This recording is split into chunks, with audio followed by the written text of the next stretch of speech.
아멘. 오늘 이 본문 말씀을 통해서 반복되는 아브라함의 실수라는 제목으로 함께 은혜를 나누겠습니다. 이건 죄의 특징은 반복되는 거예요. 그래서 죄는 우리를 사망으로 이끌어 갑니다. 다시는 안 그래야지 이렇게 생각을 해도 또다시 그 죄를 범하고 실수하는 것이 우리들의 문제이죠. 그것이 곧 죄의 속성이면서 타락한 인간의 한계입니다. 오늘 본문은 아브라함이 20년 전에 저지른 실수를 똑같이 반복하는 내용이에요. 창세기 12장에 있는 내용하고 장소만 다르지 내용이 똑같아요. 1절과 2절에 보면은 아브라함이 거기서 네게부 땅으로 옮겨가 가데스와 술 사이 그랄에 거류하며 그의 아내 사라를 자기 누이라 하였으므로 그랄 왕 아비멜렉이 사람을 보내어 사라를 데려갔다 그랬죠. 그러니까 이제 그랄은 블레셋 땅인데 그 낯선 지역에 아브라함이 해서 자기 사라를 아내라고 부르지 않고 누이라고 불러서 사례가 결혼하지 않은 여인인 줄 알고 아비멜렉이라는 그 블레셋의 이 왕이 사라를 부인으로서 데려간 거지요. 그러니까 아브라함은 또 아내를 뺏겼어요. 이게 보통 문제가 아니죠. 그런데 이 사건은 창세기 12장에서 똑같이 나와요. 애굽 사람이 그대를 볼 때에 이르기를 이는 그의 아내라 하여 나를 죽이고 그대는 살리리니 원하건대 그대는 나의 누이라 하라. 그러면 내가 그대로 말미암아 안전하고 내 목숨이 그대로 말미암아 보존되리라 하니라 그랬어요. 그러니까 이때 이미 아브라함은 자기 아내를 아내라고 부르지 않고 누이라고 불러서 자기 아내를 애굽의 바로 왕에게 빼앗기는 그런 수모를 겪었어요. 엄청난 수치를 경험을 했습니다. 그리고 참 있을 수 없는 그런 아픔을 경험을 했고 아브라함에게도 아픔이지만 더 큰 아픔은 사실 오늘 본문과 그때의 차이는 뭐냐면은 오늘 본문은 그날 저녁에 하나님께서 사라를 이렇게 돌려줬지만 창세기 12장은 실제로 자기 부인을 얼마 동안 바로 왕에게 빼앗긴 거예요. 그러니까 이건 정말 아브라함에게도 큰 고통이지만 그 일을 당하는 사라에게는 어마어마한 수치이면서 어마어마한 큰 고통이에요. 그런데 그러한 문제를 또 반복해서 지금 아브라함이 경험하고 있는 거예요.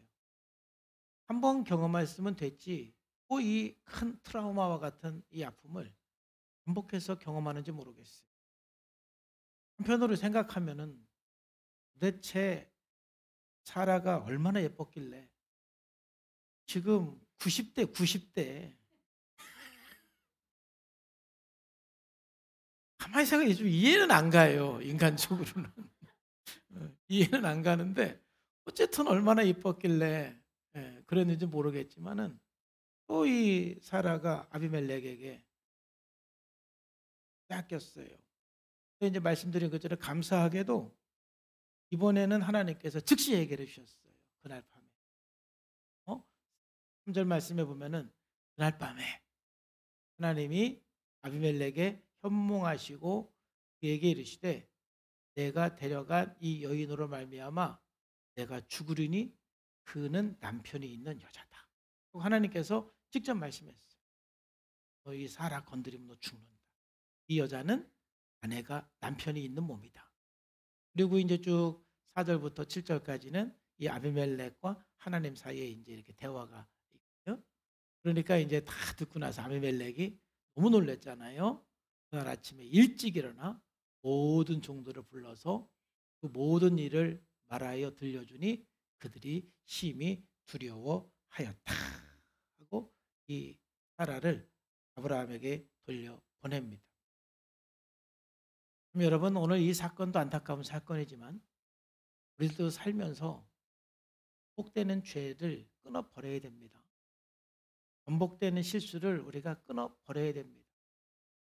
우리의 삶을 고통스럽게 만드는 것은 한 번은 실수일 수가 있고 한 번은 우리가 용납될 수 있지만 계속 반복돼서 똑같은 죄를 짓고 계속 반복돼서 똑같은 실수를 하는 것은 우리의 삶에 치명적인 아픔과 또 치명적인 고통을 갖다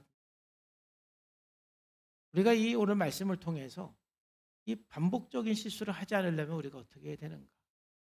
아브라함에게 있어서 좀 어떤 면이 부족해서 이런 반복적인 문제가 발생할 수밖에 없었는가? 우리가 생각하면서 함께 은혜를 나누고 정말 저와 여러분들 가운데 이 반복적인 문제가 끊어지고 온전한 하나님의 사람으로 회복되는 은혜가 있기를 주님의 이름으로 축복합니다. 여러분 이 반복적인 죄를 안 지려면 반복되는 문제가 끊어지려면 첫 번째는 내면의 약점을 자각하고 훈습을 해야 돼요. 우리 교회에서 참 강조하는 내용이지만은 여러분들의 내면에 있는 문제를 정확하게 자각하고 그 문제를 가지고 주님 앞에 나가지 않으면 여러분 문제는 계속해서 반복이 돼요. 그 문제는 반복되고 죄는 반복이 되고 실수도 반복될 수밖에 없어요. 그리고 오늘 본문에 10절 11절 말씀에 보면은 아비멜렉이 또 아브라함에게 이르되 내가 무슨 뜻으로 이렇게 하였느냐. 이제 아비멜렉이 기가 막히잖아요. 왜 자기 아내를 아내라고 부르지 않고 누이라고 불러서 나로 이런 실수를 하게 했느냐. 이제 이걸 물어보는 거죠. 왜 이렇게 했느냐. 왜 누이라고 불렀느냐. 부인이라고 말하지 않았느냐. 그때 아브라함이 대답 보면은 11절에 아브라함이 이르되 이곳에서는 하나님을 두려움이 없으니 내 아내로 말미암아 사람들이 나를 죽일까 생각하였습니다. 그랬어요. 여러분 이게 사실일까요? 아브라함의 생각일까요? 아브라함의 생각이잖아요. 어느 정도는 사실이기도 해요. 그렇지만은 지금 이 그랄 사람들이 이 정도로 낯선 사람들을 부인을 빼앗고 죽일 만한 그런 악한 사람인가? 근데 아브라함은 그렇게 생각을 한 것이죠. 그러니까 아브라함은 그 내면에 불신과 불안이라는 내면에 쓴뿌리가 있는 거예요. 제가 왜 그렇게 어느 정도 생각하느냐 하면은 아브라함은 첫 번째로는 이 지역이 그렇게 악한 사람들인지 근거가 없어요. 하나님을 믿는 사람, 안 믿는 사람인 건 분명하겠지만은 여러분 뭐 하나님을 안 믿는 사람이라고 다 나쁘지는 않잖아요. 근데 더 분명한 것은 아브라함이 그렇게 나약한 사람이 아니에요. 아브라함은 굉장한 부자였고 아브라함에게 종들이 굉장히 많았어요. 그러면 창세기 14장에 보면은 자기 조카 롯이 소돔과 고모라에서 살 때에 그 다섯 왕들과 이 전쟁을 해서 포로로 잡혀갔을 때 아브라함이 자기가 길리온 사람들을 이끌고 가서 그 전쟁에서 승리한 경험까지 있는 사람이 아브라함이에요. 그러니까 아브라함이 그렇게 나약하고 연약한 사람이 아니었어요. 그런데 아브라함은 이러한 낯선 지역에 갈 때마다 이런 불안함이 있는 거예요. 그 내면에 강력한 불안함이 흐르는데 어떤 불안이냐면은 아마 내 아내를 빼앗아 가기 위해서 나를 죽일 거야. 사람들은 내 아내를 보면은 내 아내를 빼앗아 가기 위해서 나를 죽일 거라는 그런 생각, 그런 그 불안감이 강력했어요. 근데 지금까지 아브라함이 살면서 한 번도 어느 곳에 가도 아브라함을 죽이려고 하는 사람들은 없었어요. 그가 거짓말했기 때문에 빼앗겼지. 정상적으로 아브라함이 사라를 자기 아내라고 말했을 때 한 번도 그를 죽이려고 그러는 그런 경험도 없었을 거예요. 근데 그냥 자기 혼자 생각에 사람들이 내 아내가 너무 이뻐서 내 아내를 취하기 위해서 나를 죽일 거야. 이런 생각을 한 것이죠. 이게 그 내면의 문제예요. 이게 아브라함의 쓴뿌리예요. 여러분 불신과 불안이라는 것은 자신과 타인과 이 세상을 바라보는 그 관점이 굉장히 부정적이거든요. 특히 세상을 바라보는 관점은 뭐냐면은 불신이 많은 분들은 이 세상을 어떻게 바라보냐면은 이 세상은 믿을 수 없는 세상이야. 이 세상은 끔찍한 세상이야. 이게 불신이 많은 사람들이 세상을 바라보는 관점이에요. 그러니까 지금 아브라함이 그렇게 생각하는 거예요. 이 세상은 참 끔찍한 세상이야. 내 아내를 취하기 위해서 나를 얼마든지 죽일 수 있는 것이 이 세상이야.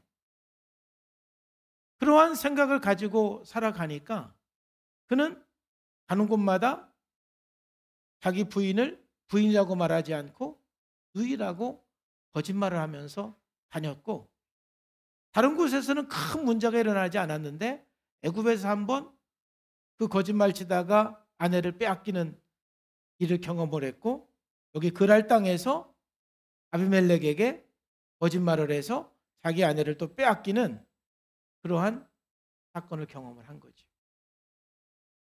이렇게 반복적으로 아브라함에게 문제가 발생한 것은 본인의 그러한 내면의 문제가 해결되지 않았기 때문에 이런 문제는 반복해서 발생을 할 수밖에 없는 거예요. 여러분, 우리가 반복적으로 죄를 짓지 않고 반복적으로 문제를 경험하지 않으려면 우리 내면에 있는 문제를 정직하게 자각하고 그 문제를 가지고 십자가 앞에 나가서 해결해야 됩니다. 그거를 우리는 쓴뿌리다 이렇게 말하기도 하고, 내면의 문제를 또 심리학에서는 심리 역동이다, 심리 도식이다 이런 용어를 쓰기도 해요. 여러분, 심리 역동이라는 것은 뭐냐면은 어린 시절의 중요한 대상과의 관계 속에서 해결되지 않은 것 때문에 생긴 어떤 핵심 감정이에요. 어떤 불안한 감정이라든지 두려운 감정이라든지 분노하는 감정이라든지 수치스러운 감정이라든지 우리 내면에는 흐르는 그런 강력한 감정이 있어요. 일반적인 감정이 있지만은 나로 하여금 상당히 힘들게 하는 그런 그 감정, 불편한 감정, 그게 여러분들의 어떤 쓴뿌리이고 심리 역동의 결과예요. 그러니까 아브라함에게는 불신 때문에 낯선 환경에만 가면 그냥 불안한 그 감정이 강력하게 그 내면에 흐른 거예요. 그 감정의 반응으로 나타나는 그 행동, 아브라함은 그 행동을 뭘로 했습니까? 거짓말을 한 거지. 자기 아내를 아내라고 말하지 않고 그 불안 때문에 아내를 누이라고 부른 거예요. 이 핵심 감정과 행동이 바로 쓴뿌리인 거이고 내면의 문제예요. 어떤 사람은 어린 시절의 문제가 아닌 트라우마 때문에 생긴 쓴뿌리도 있어요. 어떤 심각한 교통사고를 경험했다든지 그러면 막 차 타는 그 자체가 두려운 거예요. 일반적인 사람들은 느끼지 않는 그 감정인데 그냥 내면에 흐르는 강력한 그런 그 감정들이 있어요. 사람 많은 곳 가면 너무 힘든 사람이 있고, 그래서 심지어 교회에서 사람 많은 곳에 밥 먹기가 힘들어하는 사람들이 있어요. 그 내면에 흐르는 그 어떤 불안함이나 그 수치 때문에. 충분히 집에서 집 나올 때 막 다 확인하고 나왔는데 나오면 또 불안해지는 거예요. 내가 또 계속 불안한 거예요. 사실 다 확인하고 나왔으면서도 불구하고 말이에요. 그 내면에 흐르는 그런 불안이나 그런 우울이나 그런 분노가 흐르는 강력한 감정인데 그 감정 때문에 막 우리가 만들어내는 행동들이 있어요. 그게 여러분 내면의 문제이고 쓴뿌리인데, 여러분 그거 해결하지 않으면 문제는 계속 반복되는 거예요. 그래서 이 특징은 여러 가지가 있는데 그냥 두 가지만 말씀드리면, 이 쓴뿌리는 치료되기 전에는 절대 안 변하는 거고요. 그 다음에 끈질기게 반복되는 것이 특징이에요. 아브라함도 마찬가지예요. 그 내면에 어떤 낯선 상황에 갔을 때 자기 내면에 흐르는 그 불안한 문제를 가지고 좀 주님 앞에 나가서 기도하고, 그 문제가 해결되기 전에는 이 문제는 계속해서 반복이 돼요. 근데 아브라함에게만 반복되는 게 아니에요. 이 반복은 자녀에게까지도 반복이 돼요. 그래서 여러분 해결해야 될 줄로 믿습니다. 아브라함도 이 문제가 두 번이나 반복이 돼 있죠. 근데 자기 아들 이삭도 아브라함과 똑같은 문제가 반복이 돼요. 자기 아내 그 리브가를 누이라고 해서 빼앗기는 경험을 이삭도 해요. 그 손자 야곱은 부인을 뺏기는 경험은 안 하지만은 아브라함과 이삭보다 더 큰 거짓말의 달인이 돼버리죠. 거짓말을 하죠. 뭔가 문제가 계속 반복되는, 대를 이어서, 세대를 이어서 문제가 반복되는 것을 보게 돼요. 여러분, 우리 문제가 반복되지 않으려면 그래서 나의 내면의 문제를 정직하게 자각을 해서 그 문제를 가지고 십자가 앞에 나가야 돼요. 십자가 앞에 나가면 반드시 해결이 되고 하나님께서 반드시 치료해 줄 줄로 믿습니다. 우리 하나님은 치료의 하나님이세요. 우리가 가지고 있는 문제가 아니고 그걸 자각하지 않고 그 문제를 가지고 십자가 앞에 나가지 않기 때문에 문제인 거예요. 우리 교회는 여러분들에게 이런 내면의 문제를 정확하게 발견을 해서 훈습할 수 있도록 훈련을 잘 시키는 교회예요. 여러분, 훈련 받으신 분들은 늘 깨어서 여러분의 내면의 문제를 자각하고 훈수bil지를 쓰고 그 문제를 여러분 목장 안에 나누면서 여러분의 내면의 문제를 깨끗하게 해결해 나가시기를 주 예수님의 이름으로 축복합니다. 그래야 문제가 반복되지 않습니다. 두 번째로 우리 문제가 반복되지 않으려면 여러분 고난에 반응하는 행동 패턴을 여러분 알아요. 여러분들의 행동 패턴을 자꾸 보셔야 돼요. 관찰하셔야 돼요. 참 아브라함은 그런 내면의 문제도 있었지만 스스로 어떻게 행동할 것인지 본인이 이렇게 이미 결정을 했거든요. 그러면 자기의 행동 패턴을 빨리 발견을 했으면 두 번째 문제는 안 일어날 수도 있었어요. 무슨 말이냐면 13절에 보면 아비멜렉이 아브라함에게 어떻게 그렇게 했느냐고 물으니까 아브라함이 이렇게 대답을 해요. 하나님이 나를 내 아버지의 집을 떠나 두루 다니게 하실 때에 내가 아내에게 말하기를 이후로 우리의 가는 곳마다 그대는 나를 그대의 오라비라 하라. 이것이 그대가 내게 베풀 은혜라 하였노라. 그러니까 아브라함은 하나님께서 네 본토 친척 아비 집을 떠나라고 그랬을 때 그 떠나면서 자기 아내에게 부탁한 것이 있어요. 여보, 이제 우리가 하나님 말씀을 따라서 우리의 이제 고향을 또 아비 본토 친척 집을 떠나는데 당신이 너무 예뻐서 당신 때문에 내가 죽을 수도 있으니까 낯선 도시에 가면 거기서는 우리가 부부관계가 아니고 당신은 내가 동생이라고 하고 당신은 나를 오빠라고 해라. 이렇게 이미 결정을 했어요. 이미 아브라함은 그 두려움 때문에 그렇게 행동하기로 결정을 했어요.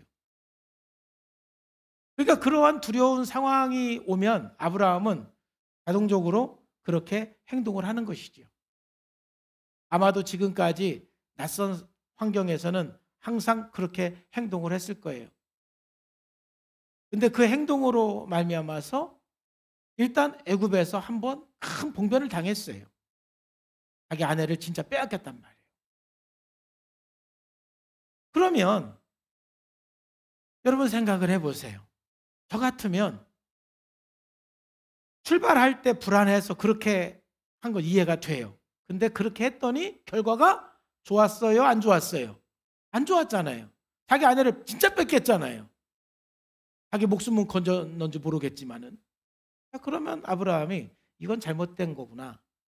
그래서 만약 그때 애굽에서 그 문제가 해결된 다음에 여보, 내가 불안해서 당신을 내 누이라고 하고 당신 나를 오빠라고 그랬는데 더 이상 그러면 안 되겠다. 이번 일을 경험해 보고 나니까 더 이상 내가 불안하다고 그래서 다른 사람에게 당신을 아내라고 부르지 못하고 누이라고 부르는 이 행동은 전혀 아닌 것 같다.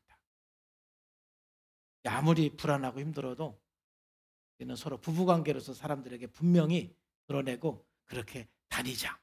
할렐루야. 그렇게 했어야 되거든요. 그러면 이 두 번째 문제가 발생이 안 되는 거예요. 어떤 불안한 상황이 왔을 때 본인이 만들어 놓은 행동 패턴, 행동 양식을 빨리 알아차리고 이건 잘못된 거구나. 이렇게 하면 안 되겠구나. 해서 이제 정상적인 방법으로 다르게 행동을 해야 돼요. 여러분들이 만들어 놓은 행동이 뭐 여러 가지가 있지만 첫 번째는 아브라함처럼 이런 상황에서는 내가 이렇게 해야 되겠다. 이미 여러분들이 그렇게 생각한 것들이 있어요. 그러면 여러분들이 계속 그렇게 행동을 해요. 이렇게 할 거예요. 근데 그거보다는 두 번째로 여러분 어린 시절부터 내적 맹세로 인해서 만들어진 행동들이 참 많아요. 나는 절대로 이렇게 안 할 거야. 나는 절대로 이렇게 할 거야. 여러분들이 만들어 놓은 내적 맹세가 있거든요. 그러면 그런 상황이 오면 여러분들은 그냥 그렇게 행동을 하게 돼 있어요. 근데 가장 많은 거는 뭐냐면은 여러분들의 부모님을 보고 내면화된 행동들이에요. 대부분. 여러분들이 어떤 위기를 만났을 때, 어떤 문제를 만났을 때 그 대처하는 방식은 거의 대부분 여러분들 부모에게 보고 배운 거예요. 여러분들이 부모가 소리를 질렀으면 아마 여러분들도 소리를 질러서 해결할 것이고, 여러분 부모가 막 어디 도망 다녔으면 여러분들도 도망 다니면서 문제를 해결할 거고요.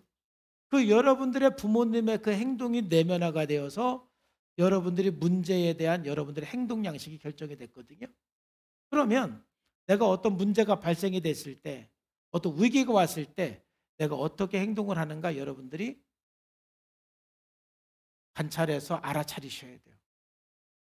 대표적으로 세 가지 행동 패턴이 있어요. 어떤 위기 때, 어떤 어려움을 만났을 때, 또는 불안했을 때, 화가 났을 때 처하는 큰 세 가지 범죄 행동이 있어요. 첫째는 굴복하는 행동이고, 둘째는 회피하는 행동이고, 셋째는 과잉보상하는 행동이에요. 여러분들이 이 셋 중에 하나로 반응을 하실 거예요. 부적응적인 행동 중에는. 물론 이제 긍정적인 거는 제가 말씀 안 드리고 좋은 거는. 첫 번째 굴복은 뭐냐면 얼어붙는 거예요. 내가 불안하다든지 누가 나에게 야단을 친다든지 그러면 확 얼어붙는 거예요. 그래서 아무 말도 못하는 거예요. 노라는 소리를 못하는 거예요. 싫다는 소리를 못하는 거예요. 아닌 줄 알면서 알았어요. 네. 막 그러는 거예요. 수능적으로 굴복하는 태도로 삶을 살아가는 거죠. 그 문제 앞에서 굴복하는 태도를 보이는 거예요. 그러면 어렸을 때부터 이 굴복하는 태도로 여러분들이 살았을 수도 있어요. 두 번째, 회피하는 태도를 보이는 사람은 뭐 도망가는 거예요, 그냥. 어떻게 도망가느냐? 어떤 사람은 하루 종일 자요. 부부싸움 하면 하루든 이틀이든 자. 스트레스 받으면 무조건 자는 거예요. 어떤 사람은 무조건 먹어야 막 풀리는 거야. 어디 가서 막 먹는 거야. 또 어떤 사람은 자극을 추구해요. 게임을 한다든지, 어떤 쾌락을 추구한다든지, 술을 먹는다든지, 뭔가 육체적인 이런 어떤 쾌락적인 자극을 이렇게 추구하는 사람도 있고, 어떤 사람은 일 중독으로 가는 사람, 이게 다 도망가는 거예요. 힘들으니까, 어려우니까 도망가는 거예요. 아브라함이 거짓말 치는 것도 이 회피에 해당이 돼요. 들킬까 뻔히 알면서 그냥 막 거짓말 치는 거예요. 이게 회피예요. 또 세 번째로는 과잉보상은 이제 싸우는 거예요. 막 소리 지르고 공격하고 비난하고 화내고 막 던지고 때려 부시고 난리 치는 거죠. 이게 과잉보상 행동이에요. 아마 여러분들은 이 셋 중에 하나 할 거예요. 대상에 따라서 만만한 대상한테는 과잉보상할 거고, 좀 어려운 대상한테는 여러분들이 굴복하거나 회피할 거고,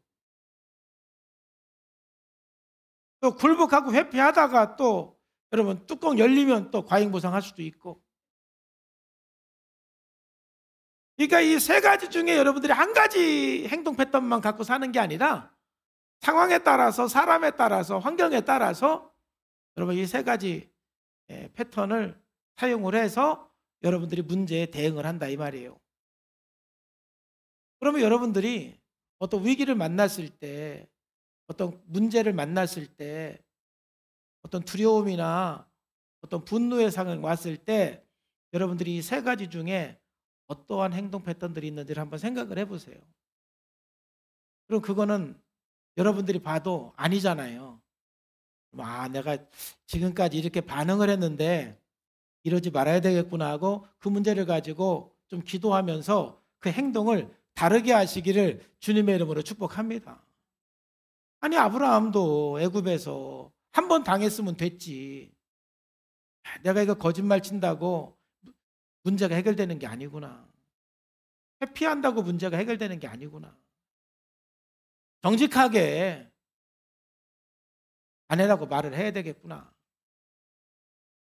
애굽에서 그렇게 본인이 자기 행동에 대한 이 잘못된 양식을 이렇게 깨달았으면 아마 그 다음부터는 어딜 가서도 누이라고 부르지 않고 내 아내입니다 라고 말을 하면은 이 두 번째 사건은 결코 일어나지 않는 사건이죠.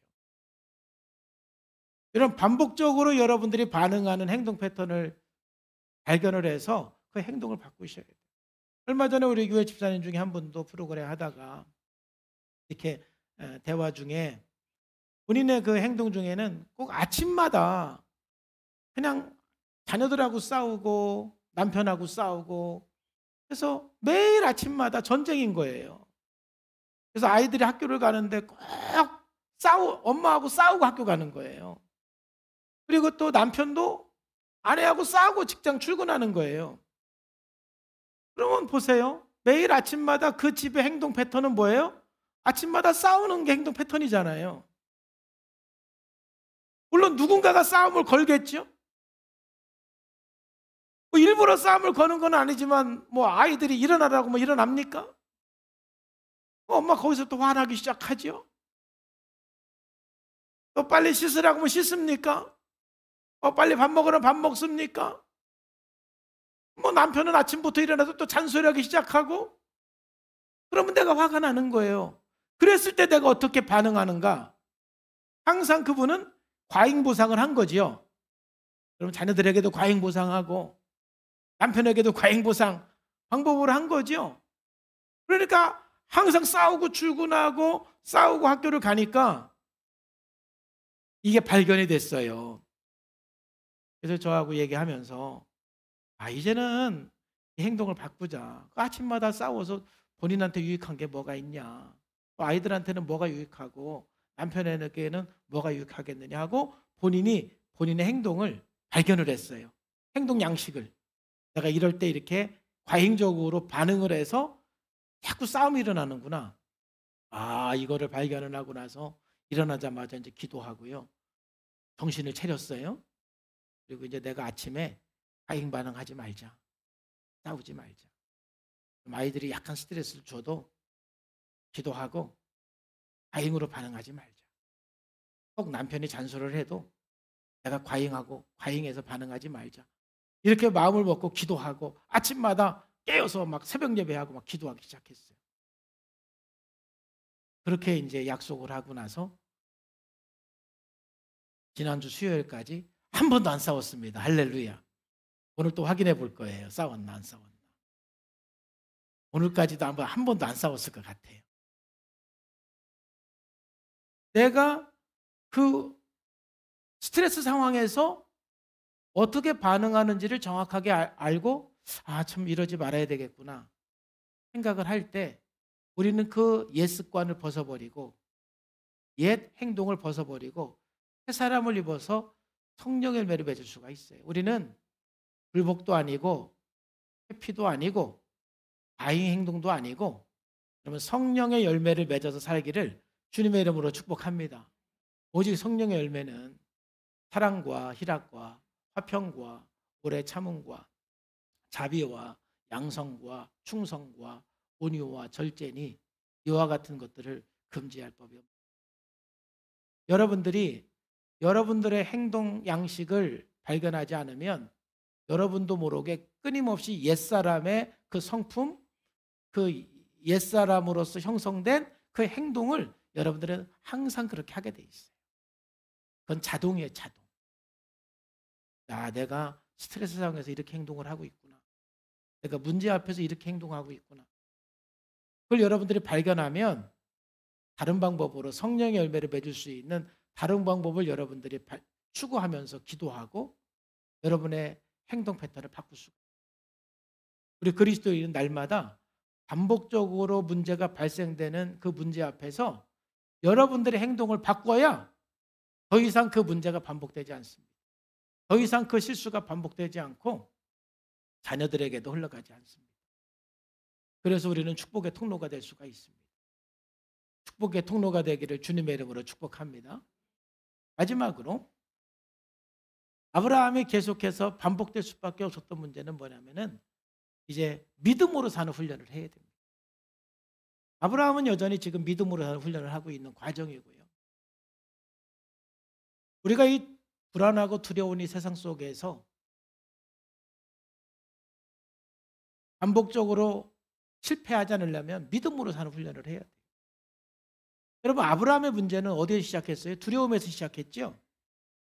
그는 두려움이 오면 자동적으로 아내를 누이라고 속이는 거짓말을 했단 말이에요. 근데 그가 계속해서 그런 문제가 발생한 것은 뭐냐면은 첫째는 자기 내면의 문제를 몰라서 그런 거죠. 우리는 내가 이렇게 불안이 많구나. 내가 이 문제를 가지고 주님 앞에 나가야 되겠구나. 이 과정이 반드시 필요하고, 두 번째, 본인의 행동 패턴을 몰랐어요. 거짓말하는 그 패턴을 몰랐어요. 그러니까 계속 그렇게 반복이 된 거죠.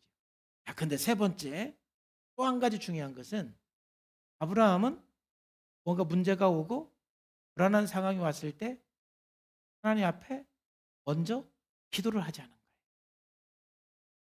여러분, 낯선 지역에 갈 때 어느 정도 불안한 것은 그것은 정상인 거죠. 그 불안한 그 마음이 들어오고, 근데 너무 불안해서 나의 아내라고 말 못하고 누이라고 거짓말을 칠 정도로 막 그 강력한 불안이 온단 말이에요. 그러면 크리스찬 같으면 어떻게 해야 돼요? 기도해야죠.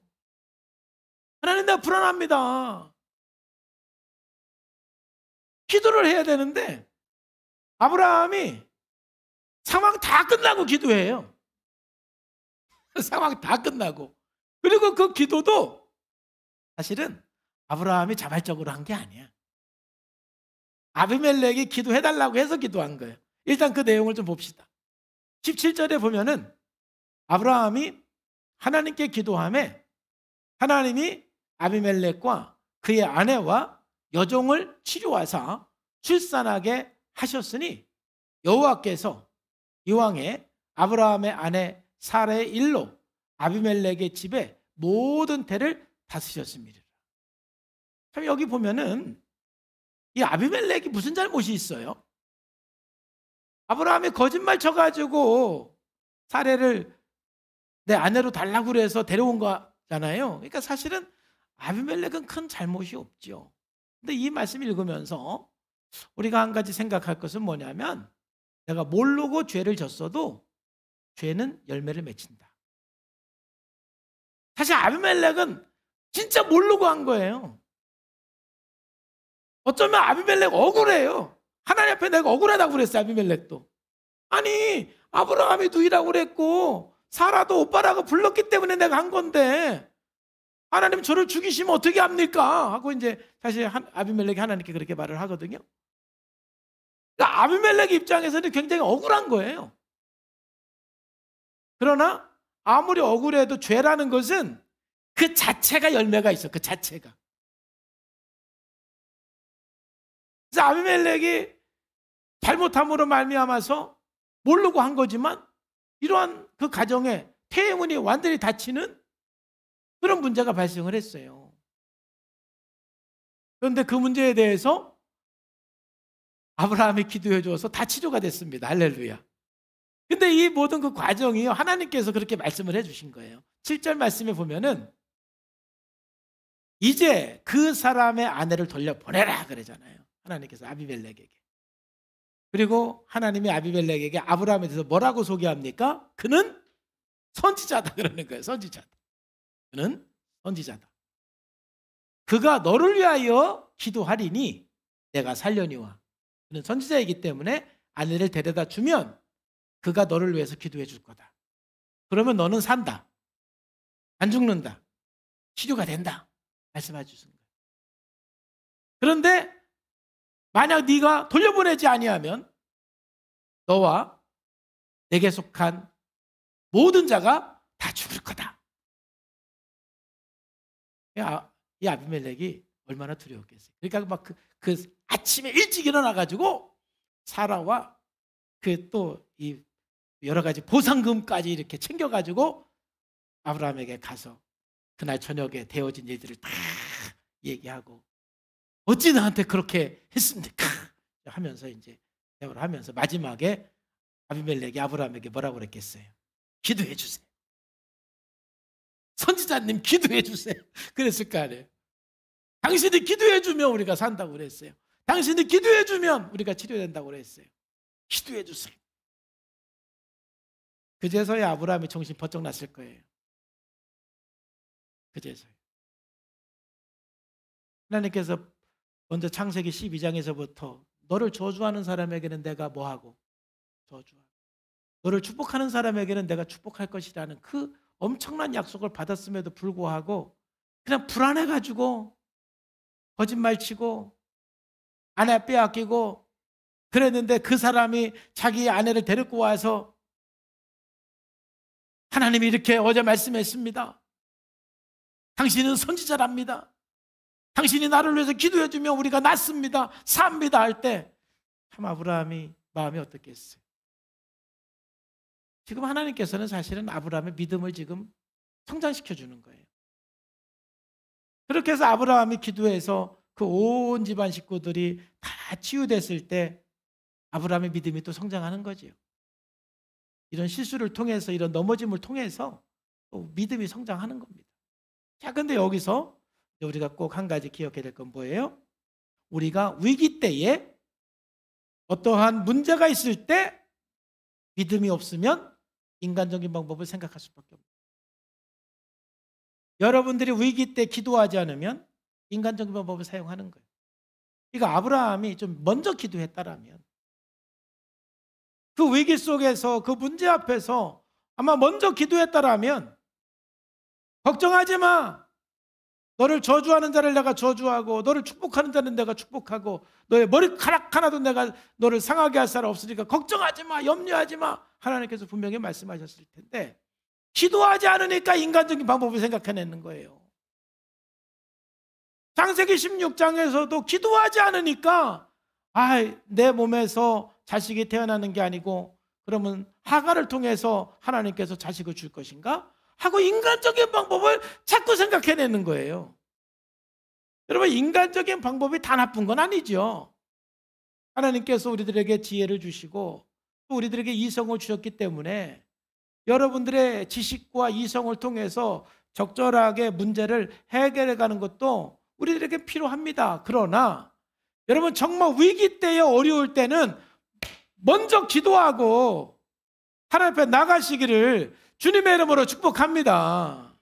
기도하지 않으면 인간적인 방법을 자꾸 사용하게 돼 있어요. 그래서 우리가 이 어려움 속에서 믿음으로 사는 훈련, 기도하며 사는 훈련이 그래서 필요한 거예요. 아침마다 여러분 기도하고 하루를 시작하시기를 축복합니다. 우리는 하루하루 믿음으로 사는 훈련을 하셔야 돼요.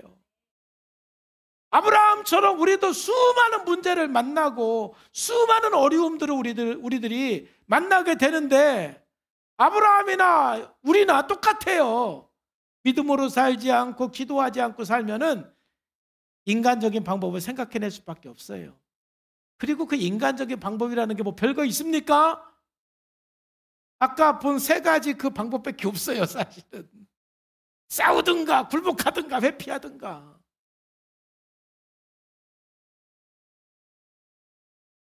그래서 망하는 거예요.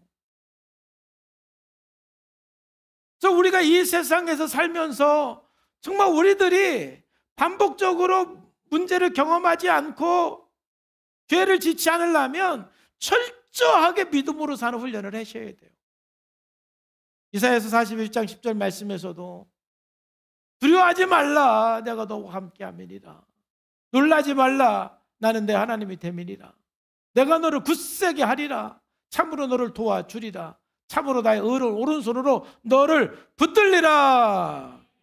아브라함이 하나님 앞에 나갔으면 이와 같은 말씀을 반드시 아브라함에게 주시죠. 그러면 거짓말할 필요가 뭐 있어요? 그러면 아내를 뺏길 일이 뭐 있어요?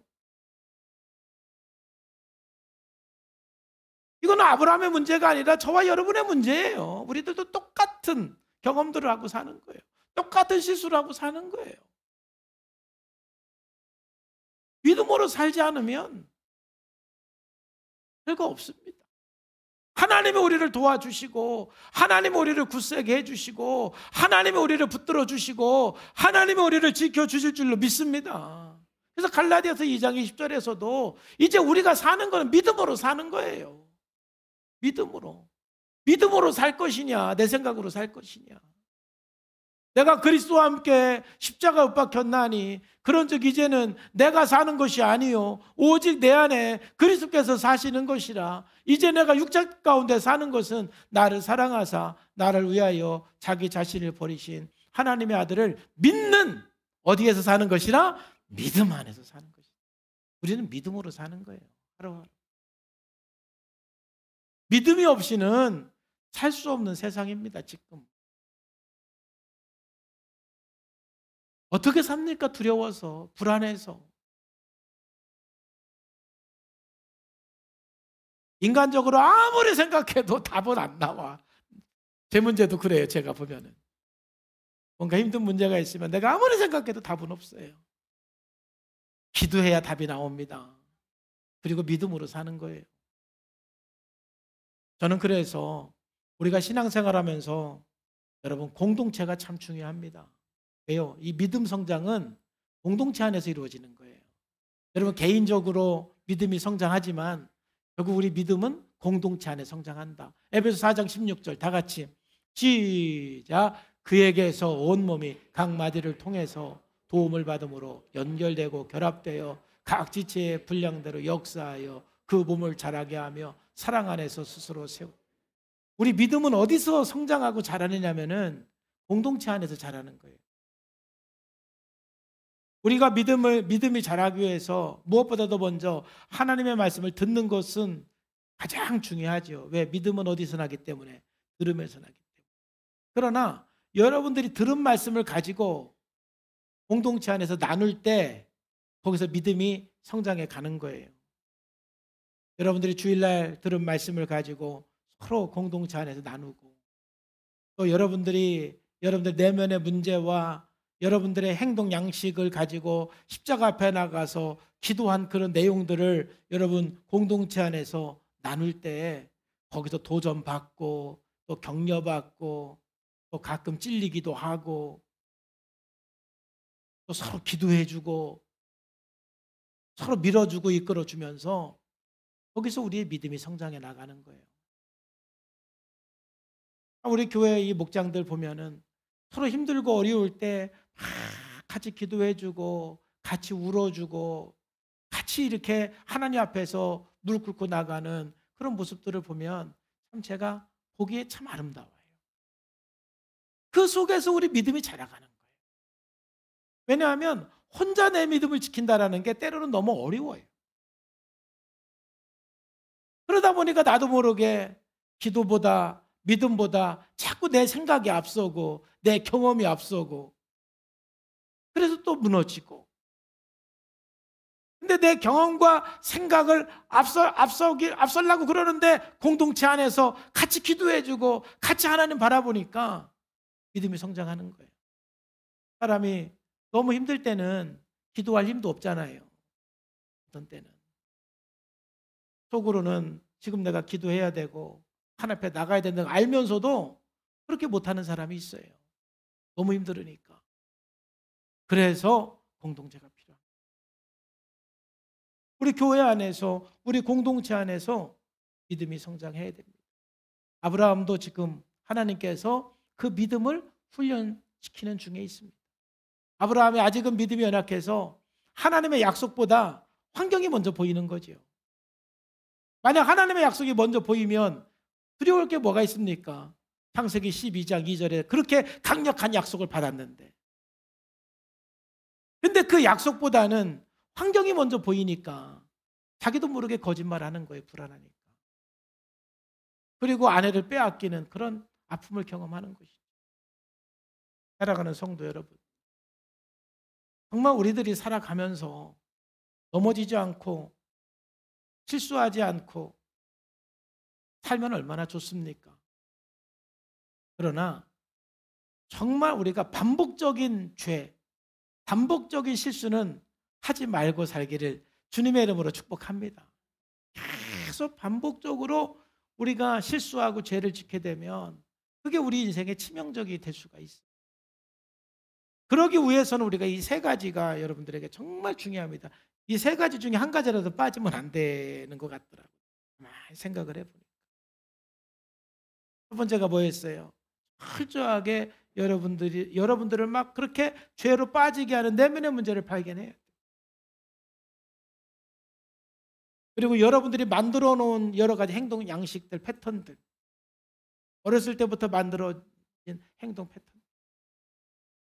그래서 이제 오늘 설교 듣고 소리 질리는 그런 습관도 좀 버리시기를 주의 이름으로 축복합니다. 소리 좀 질리지 마세요. 이렇게 소리 질렀어요. 그리고 그냥 삐져가지고 집 나가고 문 닫고 들어가고 이런 행동도 좀 그만해요, 이제.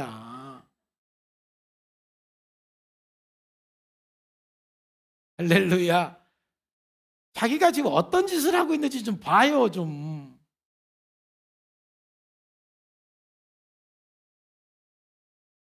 어른이 돼가지고 애하고 싸우고. 그냥 그게 제일 나는 안타까워. 40 넘은 엄마, 50 넘은 엄마가 그냥 10살 먹은 애하고 그냥 싸워요, 그냥. 똑같아, 내가 보면은.